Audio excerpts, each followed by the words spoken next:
मोहतरम नाजरीन, अस्सलाम वालेकुम वरहमतुल्लाहि वबरकातुहू। मोहतरम नाजरीन, आज की वीडियो के अंदर मैं आपके सामने एक वजीफ़ा जिक्र करूँगा।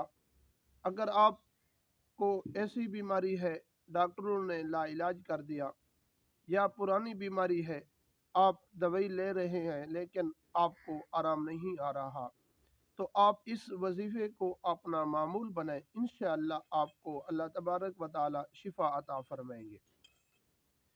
वीडियो को शुरू करने से पहले अगर आप हमारे YouTube चैनल पर पहली मर्तबा आए हुए हैं तो आप हमारे चैनल को सब्सक्राइब करें और साथ ही लगे बेल आइकन को प्रेस कर दें।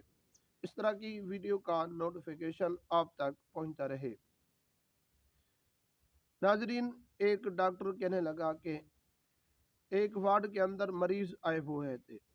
सब मरीज वालों को मैंने यह बात कही कि जो मरीज नमाज पढ़ सकते हैं तो नमाज पढ़ें, और जो नमाज नहीं पढ़ सकते तो उनको इशारों से नमाज पढ़ें।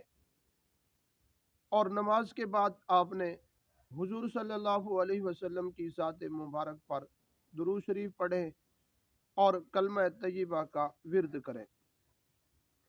और वो डॉक्टर कहने लगा कि सारे मरीज़ जो जिनको मैंने कह कर आया था उन्होंने नमाज भी पढ़ी और नमाज के बाद दुरूद शरीफ भी पढ़ा और सारे दिन अल्लाह तबारक व ताला का विर्द भी करते रहे और हुजूर सल्लल्लाहु अलैहि वसल्लम की ज़ात मुबारक पर दुरूद शरीफ भी पढ़ते रहे।